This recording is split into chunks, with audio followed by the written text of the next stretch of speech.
নিরাপদ কর্মক্ষেত্র তৈরির অর্জন ও চ্যালেঞ্জ, রানা প্লাজা পরবর্তী উদ্যোগসমূহের অভিজ্ঞতা শীর্ষক আলোচনা সভা অনুষ্ঠিত হয় জাতীয় প্রেস ক্লাবের তোফাজ্জল হোসেন মানিক মিয়া হলে। আলোচনা সভার আয়োজন করে Bangladesh institute of labour studies বিলস।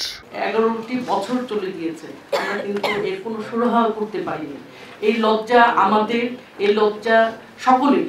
প্রস্তাব আমি রাখতে চাচ্ছি, দুটি প্রস্তাব। সেটা হচ্ছে যে যেখানে যে দুর্ঘটনাটি ঘটলো সেখানে আমাদের একটি স্মৃতিস্তম্ভ, আর কি স্মৃতিসৌধ একটা করা দরকার,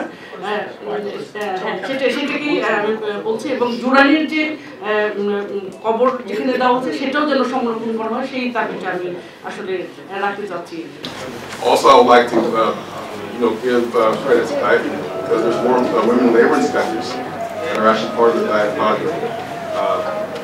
They went from 11% in 2013 to 21% in 2023. So increasing women labor inspectors. So this is something I think should be, বর্তমানে সেটা আমাদের একটা স্মৃতি। এই স্মৃতিগুলি যখন মনে পড়ে তখন আমাদের সেই দুর্ঘটনার কথা এবং সেই চিত্র যখন সামনে ফুটে উঠে, তখন এই আলোচনা যখন আমরা আসি তখন আমাদের স্মৃতিগুলি ভেসে উঠে। আমাদের সেই এখানে অনেকে উপস্থিত আছেন যাদের বাস্তব অভিজ্ঞতা রয়েছে, রাত দিনে আমরা সেখানে কাজ করেছি। জুয়েল ভাই আছে, সুলতান ভাই আছে, আছে, আমরা রাত দিন সেখানে ছিলাম।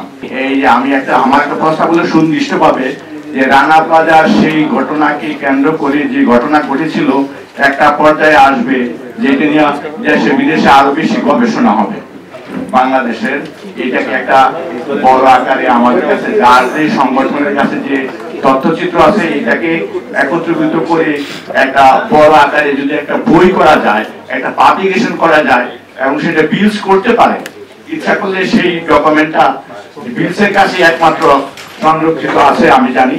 তো আমি অনুরোধ করব সেটা একটা বড় আকারে পাবলিকেশনটা যাতে তৈরি করা যায় এবং এটার জন্য একটা উদ্যোগ নেওয়া যায় কিনা। আমি ধন্যবাদ জানাচ্ছি। গণমাধ্যম কর্মী হিসাবে আমরা আমাদের দিক থেকে আপনাদেরকে যতটুকু সহযোগিতা করা দরকার আমরা সাংবাদিকদের সেটা করবো। ধন্যবাদ। Report Shahjahan Chowdhury, NNTV, Dhaka.